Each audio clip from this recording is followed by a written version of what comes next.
Hello विद्यार्थी मित्रों, सुप्रभात અને welcome to chemistry concept. Pragya madam, આજે આપણે એક સરસ મજાનો ટોપિક શીખવા જઈ રહ્યા છીએ. વૈજ્ઞાનિક અંક પદ્ધતિ. વૈજ્ઞાનિક અંક પદ્ધતિ તો કે રસાયણ વિજ્ઞાન છે ને બાળકો, એ શેના સાથે ડીલ કરે છે? રસાયણ વિજ્ઞાનના જે બી ડીલિંગ્સ છે એમાં આવે શું? તો કે અણુ,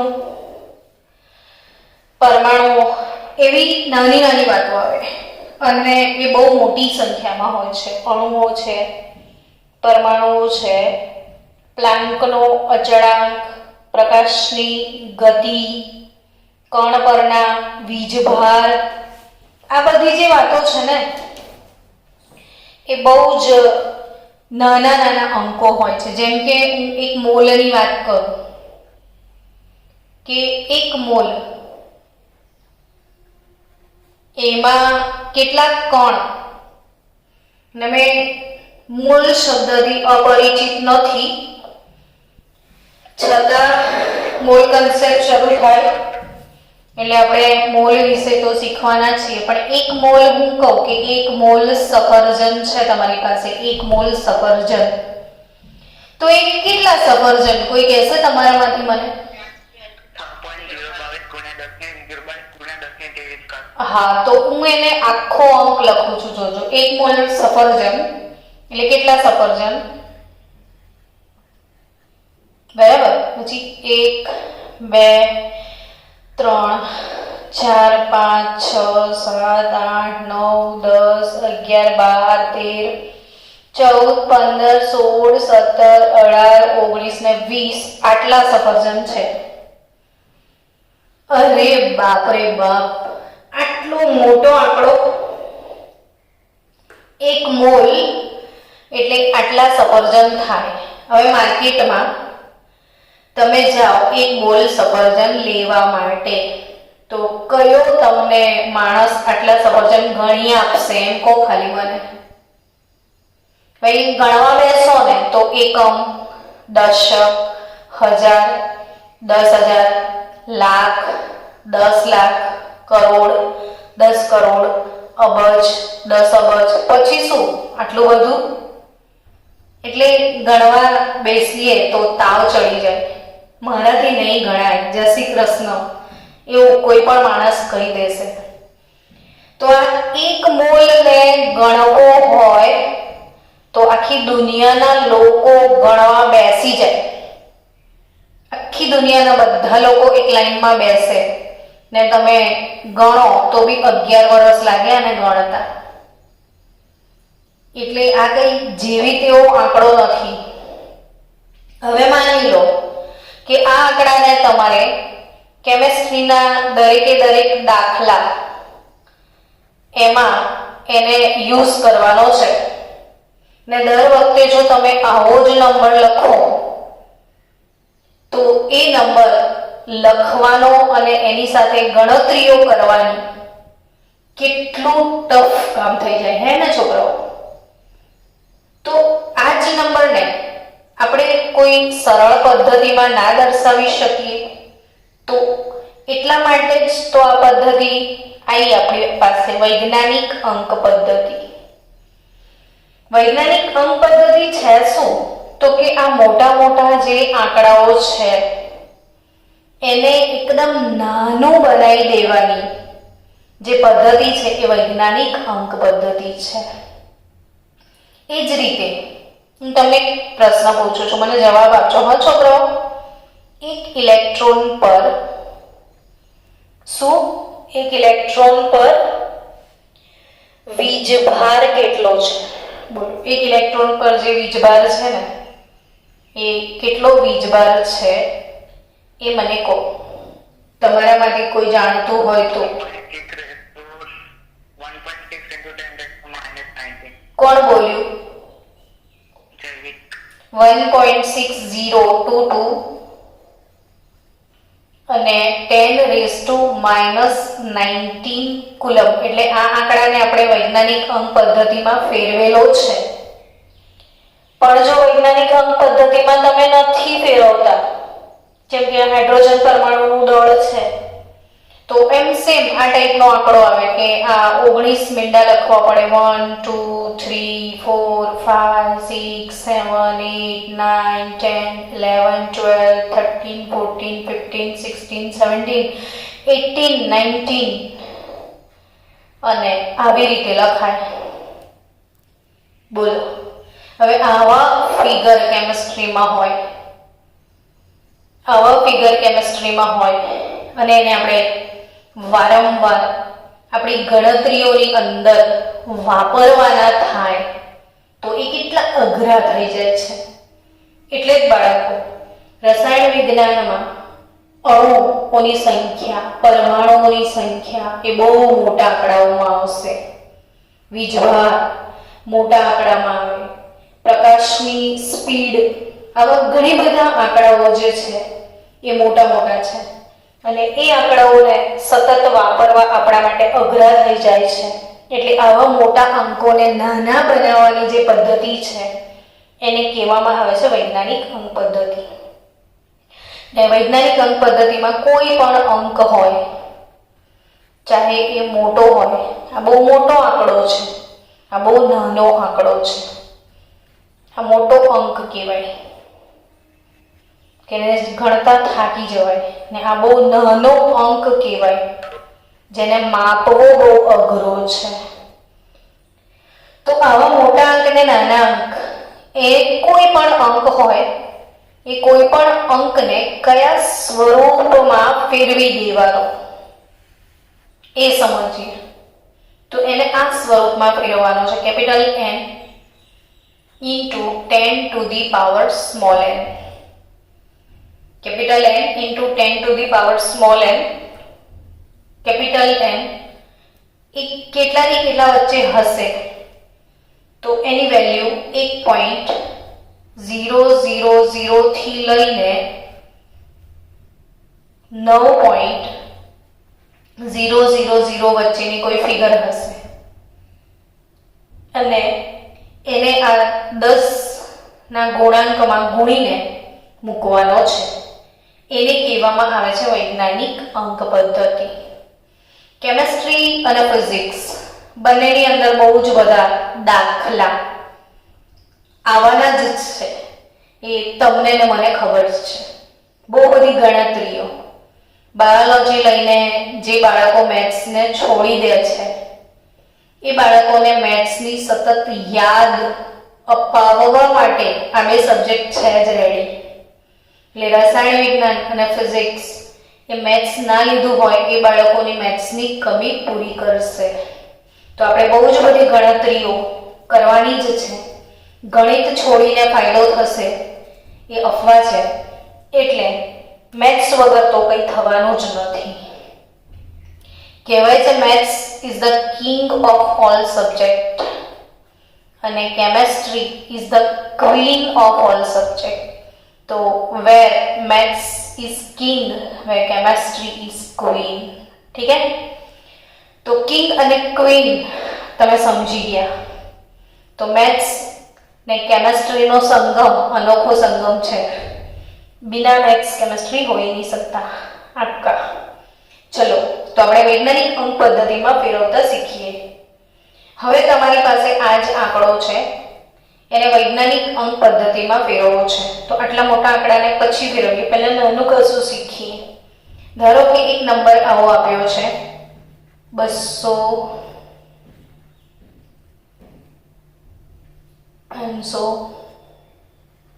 9. હવે કોઈ આંકડો આપ્યો છે. આ અંકને આ અંકમાં લાવવાનો છે. તો આ અંક એવું કહે છે કે 1 point something, એટલે કોઈ એક ડિજિટ પછી આ ડેસિમલ પોઈન્ટ આવવું જોઈએ. કોઈ એક ડિજિટ પછી ડેસિમલ પોઈન્ટ આવવું જોઈએ. અહીંયા ડેસિમલ પોઈન્ટ આ રહ્યો. આ ડેસિમલ પોઈન્ટને આપણે શિફ્ટ કરવાનું છે અહીં આગળ, એટલે કેટલા પ્લેસ કુદાવાના છે સમજો, 1 2 ને 3 પ્લેસ આપણે કૂદીને ડેસિમલ પોઈન્ટને ત્યાં શિફ્ટ કરી દેવું પડે. તો આપણે શું કરીશું, આ પોઈન્ટને અહીં કુદાઈ દઈએ એટલે 2.322 509. બાળક સમજજો હા, રિયલ ફિગર હતી 2322.509. આ ડેસિમલ પોઈન્ટને હું અહીં કુદાવું છું તો મેં કેટલા ડિજિટ શિફ્ટ કર્યા, 1 2 3. આનો અર્થ એવો થયો કે હું આને આ સાઈડ લઈ જાઉં છું, લેફ્ટ સાઈડ મૂવ કરું છું. લેફ્ટ સાઈડ છે, હું લેફ્ટ સાઈડ મૂવ કરું છું એનો અર્થ કે હું જેટલા ડેસિમલ પોઈન્ટ ખસું છું એટલી વખત હું 10 વડે ગુણાકાર કરું છું, આવો અર્થ થાય. બાળકો સમજો હું શું કહું છું, જેટલા ડેસિમલ હું ખસું છું એટલી વખત હું 10 વડે ગુણાકાર કરું છું, આવો મતલબ થાય. તો મેં કેટલા ડેસિમલ શિફ્ટ કર્યા, તો કે 1 2 ને 3 ડેસિમલ મેં શિફ્ટ કર્યા, તો મેં 3 વખત 10 વડે ગુણાકાર કર્યો, આવો અર્થ નીકળે.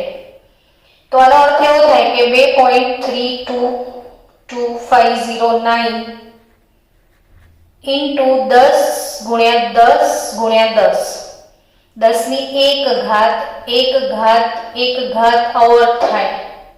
તો ગુણાકાર છે તો 10 ની 1 વત્તા 1 વત્તા 1 એટલે 3 ઘાત થઈ. પહેલા હું મિકેનિઝમ સમજો પછી સીધા શોર્ટકટ મારીશું. તો 2.322 509 ગુણ્યા 10 ની 3 ઘાત સમજી રાખજો. હવે આ ફિગર થોડી નાની કરો ને આટલી બધી મોટી, તો એના માટે નિયમો છે કે આપણે અમુક ફિગર પાછળની ઉડાઈ દઈએ જેને રાઉન્ડિંગ ઓફ કહેવાય. તો 509 મને હટાઈ દેવા છે, ઓકે, તો મને નથી જોઈતા, તો હું શું લખીશ 2.323. હવે તમને પ્રશ્ન થશે કે અહીં 22 હતું, તમે 23 કેમ કર્યું? તો કે જ્યારે આપણે ઉડાવવા બેસીએ તો એ આંકડો 5 કે તેનાથી વધારે હોય તો અહીં 1 ઉમેરી દો. 5 છે તો 5 એ સારી એવી ફિગર કહેવાય એટલે અહીં 1 ઉમેરી દો, 323 ગુણ્યા 10 ની 3 ઘાત. તો આ જે અંક હતો એને વૈજ્ઞાનિક અંક પદ્ધતિમાં એ રીતે લખાશે. આપણે ફરીથી આગળ વધીએ, ફરીથી અહીં આ જ અંકને ફેરવીએ. આ વાળો અંક જોવો. હવે અહીંયા કોઈ ડેસિમલ નથી, એનો મતલબ એમ કે આ ડેસિમલ છેલ્લે છે, છેલ્લે ડેસિમલ છે, તો આ ડેસિમલને તમારે અહીં લઈ જવું છે.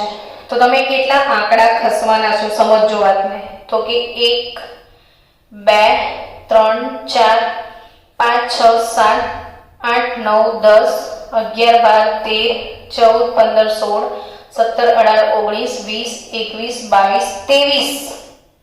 તમે 23 સ્થાન ખસી ગયા. કેટલા ડેસિમલ પોઈન્ટ ખસ્યા? 23. એટલે હવે તમે 6.022 લખ્યો. અહીંયા પોઈન્ટ હતો એને તમે અહીં ખસેડ્યો.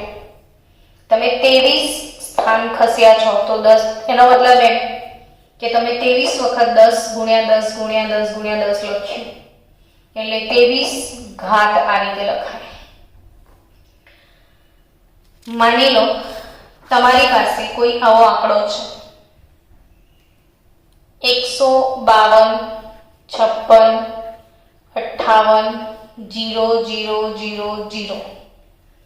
તો આને અંક પદ્ધતિમાં, વૈજ્ઞાનિક અંક પદ્ધતિમાં કેવી રીતે લખશો?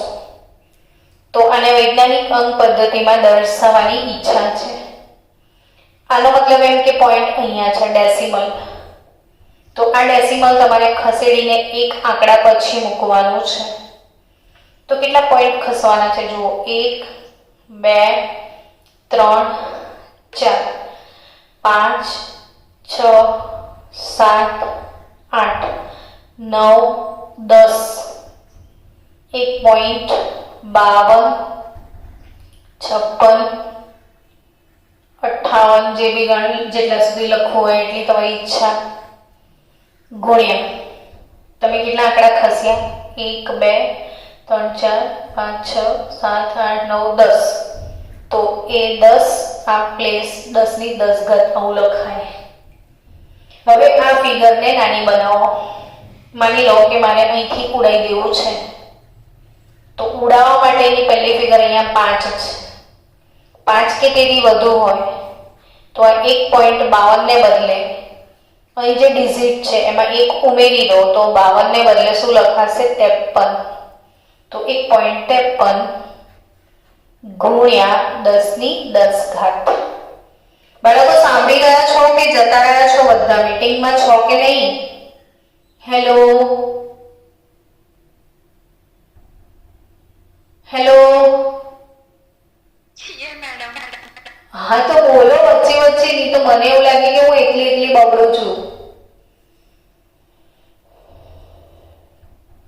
ચલો બીજી કોઈ ફિગર મૂકેલી છે 40559 into 10⁻².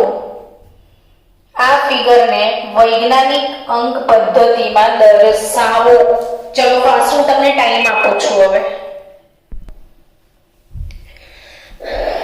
સ્ટુડન્ટ જો આને વૈજ્ઞાનિક અંક પદ્ધતિમાં કેવી રીતે ફેરવશો, તો કે આમાં ઓલરેડી 10 ની 2 ઘાત તો છે જ. ડોન્ટ વરી, આ ડિજિટને તમારે અહીં સમજવાનું છે, ડેસિમલ પોઈન્ટને. તમે કેટલા ફિગર આગળ જવાના છો, તો કે 1 2 3 4, એટલે 4.0559 આવું થયું. 4.0559 ઇન્ટુ 10⁻². તો છે જ. બીજા કેટલા ગુણવા પડે? આ તો ઓલરેડી એના પાસે છે. તો કે તમે કેટલા ડિજિટ શિફ્ટ થયા? 1 2 3 અને 4. તો એનો મતલબ કે 4 વખત તમે 10 વડે ગુણાકાર કર્યો. આવો થયો ને? તમે એક ડિજિટ આગળ ગયા ગુણ્યા 10, એક ડિજિટ હજી આગળ જાઓ ગુણ્યા 10. તમારો મતલબ થાય 4.0559 ઇન્ટુ 10 ની 2 ઘાત તો હતી, અને આ 10 ની કેટલી ઘાત આવી? 4. એટલે 4.0559 ગુણ્યા 10 ની આ 4 અને 2, તો 10 ની 4 વત્તા 2, એટલે 10 ની કેટલી ઘાત થાય? 6. સમજી રહ્યા છો ને બાળકો? તો એવી જ રીતે ચલો બીજી એક ફિગર તમને આપું.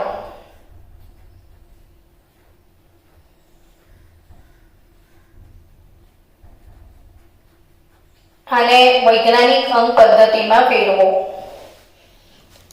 જરા ફાસ્ટ. તો આ ફિગર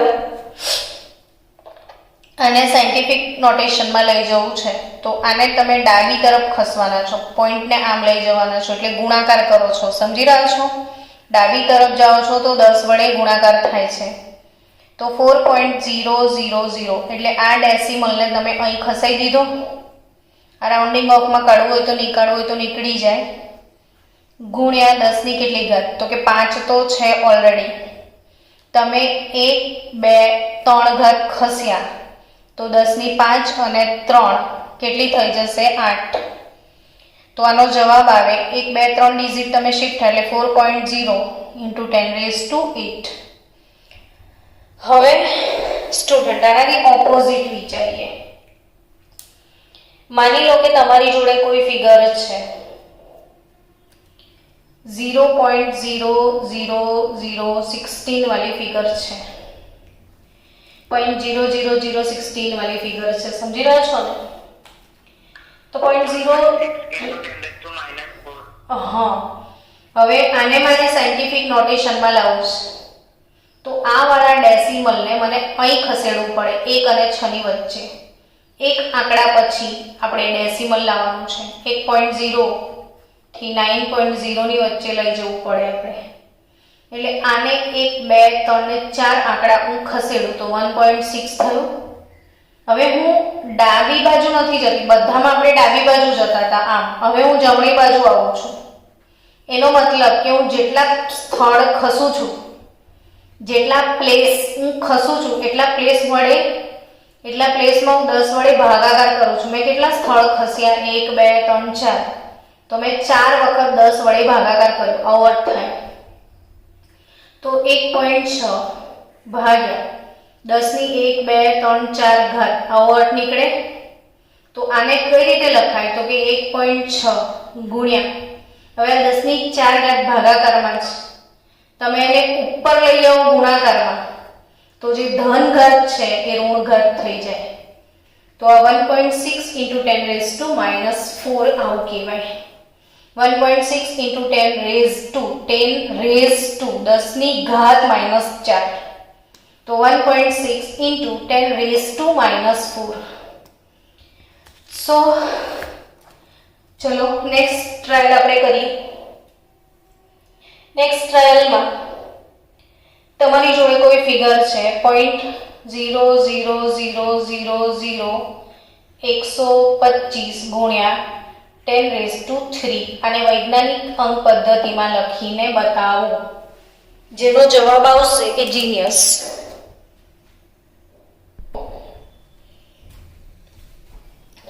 જો આપણે એને સાયન્ટિફિક નોટેશનમાં લાવવું છે, એટલે આ ડિજિટને પહેલા 1 2 3 4 5 6 સ્થળ ખસેડવું પડશે, એટલે 1.25 લખાશે. હવે 6 સ્થળ તમે આમ આવ્યા છો, આમ, તો 10 ની -6 ઘાત લખાય. આમ જાવ તો ધન ઘાત, આમ આવો તો ઋણ ઘાત, ગુણ્યા 10 ની 3 ઘાત જે છે એ તો છે જ. એટલે હવે ટોટલ આન્સર ઇઝ હિયર 1.25 × 10⁻3. 1.25 × 10⁻3. સમજી રહ્યા છો ને વૈજ્ઞાનિક અંક પદ્ધતિમાં કેવી રીતે લખાય આ આંકડાને? તો સહી જવાબ है 1.25 × 10⁻3. તો બાળકો, આપણે હજી 1-2 ફિગરને વૈજ્ઞાનિક અંક પદ્ધતિમાં લખીએ એના કરતાં સીધું ગુણાકાર કરતા શીખીએ. ચલો હું એમ કહું કે 5.6 ગુણ્યા 10 ની 5 ઘાત ગુણ્યા 6.9 10 ની 8 ઘાત. ધારો કે આવો ગુણાકાર છે બાળકો, તો આ ગુણાકારનો આન્સર મને આપો કે કેવી રીતે ગુણાકાર કરવાનો.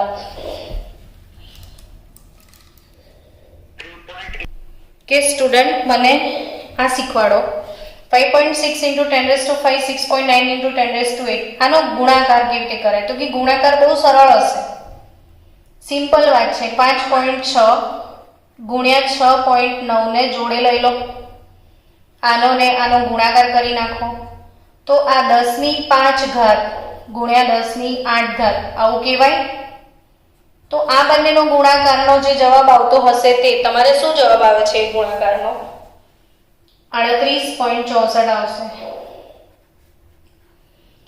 તો આ ગુણાકારનો આન્સર 38.64. સામે 10 ની ઘાત કેટલી? તો કે ઘાતનો સરવાળો થશે. 10 ની 5 ઘાત ગુણ્યા 10 ની 8 ઘાત, તો 10 ની 5 વત્તા 8 ઘાત થશે, એટલે 38.64 ગુણ્યા 10 ની 8 વત્તા 5 13 ઘાત થાય. હવે આપણે એને સાયન્ટિફિક નોટેશનમાં કન્વર્ટ કરવાનું છે. તો આ વાળા ડિજિટને આપણે અહીં ખસેડવાનો છે, એટલે 3.864 લખાય. એક ડિજિટ પેલી બાજુ ગયો, તમે આમ જઈ રહ્યા છો તો 10 ની ધન ઘાત ચડવાની છે. એક જ સ્થળ તમે ખસ્યા તો 10 ની 1 ઘાત, અને આ 13 પહેલેથી છે તો 14 ઘાત, એટલે આનો જવાબ 3.864 × 10⁻14 આવશે. સમજી રહ્યા છો ને બાળકો? હવે એવું જ બીજી ફિગર આપું છું, તમે જવાબ આપજો. બીજી ફિગર છે આમાં 9.8 ગુણ્યા 10 ની -2 ઘાત ગુણ્યા 2.5 ગુણ્યા 10⁻6 તો આને કેવી રીતે ગુણાકાર કરવો એ શીખવાડો. ચલો ફાસ્ટ ગુણાકાર કરીને આપો. ઓકે, જો હવે આનો આન્સર તમારે શું કરવાનું છે, 9.8 ગુણ્યા 2.5 આ બંનેનો ગુણાકાર કરી નાખવાનો ગુણ્યા 10⁻², 10⁻6 તો શું થાય, -2 - 6 તો -8 થાય. હવે આ બંનેના ગુણાકારથી જે ફિગર આવે એ છે 24.50. બરાબર ને? તો 10⁻8 થયું. હવે એક ડિજિટ તમારે આમ લઈ જવું પડશે એટલે 2.450 થશે. આને તમે આમ લઈ ગયા એટલે એક ડિજિટ આમ ખસ્યા એટલે ગુણ્યા 10 આવે એના. તો 2.450 into 10⁻8 + 1 તો 10⁻9. કેટલા લોકોનો આ સાચો આન્સર આવ્યો હતો? Very good, very good. એટલે જ મેં પૂછ્યું કે કેટલા લોકોનો આન્સર આવ્યો હતો. તો એ જ કહું છું તમને કે -8 અને આ +1 તો -8 + 1 શું થાય, -7. તો આ નાની નાની ભૂલો 2.450 ગુણ્યા 10⁻7 એ તમારો આન્સર. તો આ -8 + 1 -7 એટલે બાળકો એલર્ટ રહેતા શીખો. તો 2.450 10⁻7. ચલો હું તમને હોમવર્કમાં એક ભાગાકાર આપું છું. 2.7 ગુણ્યા 10⁻3 ભાગ્યા 5.5 ગુણ્યા 10⁻4 આ તમારું હોમવર્ક છે. કાલે મને તમે જવાબ આપશો અને તમારા માટે એક ચેલેન્જ આપું છું જે આવતીકાલે મને કયો વિદ્યાર્થી જવાબ આપે છે ફાઇનલ આન્સર એને આપણે સરપ્રાઈઝ ઇનામ આપીશું. 1 પ્લસ 10⁻7 આનો આન્સર શું આવે એ મને કાલે કહેજો. 1 પ્લસ એ તો 10 + 10 એ તો બધાને આવડી જાય. 10 + 10⁻7 આનો આન્સર કાલે તમારે મને આપવાનો ને 1 + 10⁻7 આનો પણ આન્સર કાલે તમારે મને આપવાનો. તો 10 + 10⁻7 ને 1 + 10⁻7 આનો શું આન્સર આવે એ મને કહેજો. ચલો મળીએ આપણે આવતીકાલે. આ બંનેના આન્સર કાલે તમારે મને આપવાના છે. 10 + 10⁻7 1 + 10⁻7 ને બીજું 0.1 + 10⁻7. બસ આ 3 આન્સર તમે મને કાલે આપજો. 0.1 + 10⁻7 1 + 10⁻7 10 + 10⁻7 હું આ પેપર રાખી મૂકીશ. અહીંથી જ કાલે આપણે આગળ વધીશું ને આનો આન્સર તમને ગણીને કાલે રેડી રાખજો.